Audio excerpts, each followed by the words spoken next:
Sa Mike Defensor case, pwedeng pa-recall lang po, ano yung, paano natin ma-establish na because nag-change ng design ng building, may human trafficking na? I mean, anong mga purpose no false stairs para lang ma-recall na?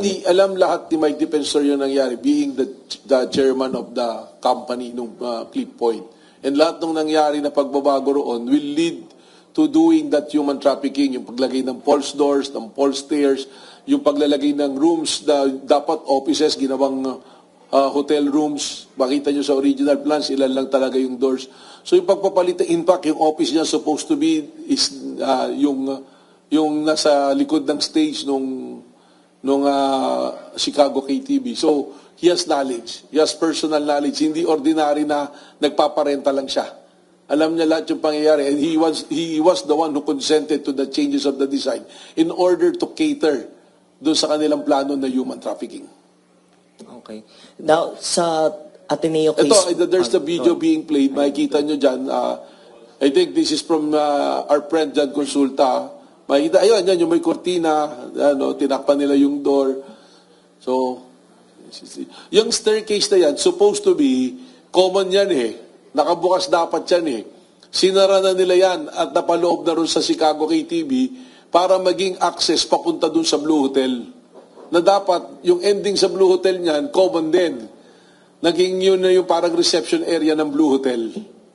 So ayan, malinaw dyan So ayan na, marami na, mga naging kwarto na supposed to be offices yan.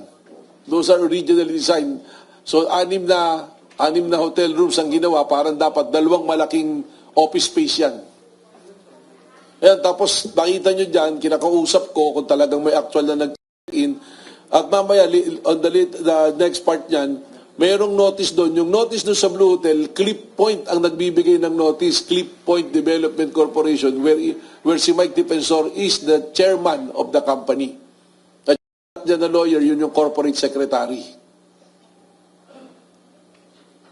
Ayan, established naman yan yung Chicago KTV, yan yung sinasabing makita nyo, sarado talaga yung ginawa nilang entrance ng kotse, yung tinuturo namin kanina sa plano. Supposed to be rental na space din yan, binutas nila. Bakit ginawa yon? Para mas madali ang access doon sa Chicago KTV. Tapos yung building na yan, dati yan, Pogo operations meron dyan. Nung legal pa yung Pogo. So, bakit naglagay ng dyan, ng Chicago KTV, sinong target customers? Yung mga nagtatrabaho sa Pogo. Mga Chinese workers na nagtatrabaho sa Pogo. Yun yung sinasabing may fire exit sa likod. Damuhan na walang babagsakan Yeah, makikita nyo. That's the reason why it took time for us dahil we follow Memorandum Circular number 20, reasonable certainty of conviction yung inahabol namin dito. And with all this evidence, all these pieces of evidence, we are very certain that there will be a conviction once na inakit namin sa korte.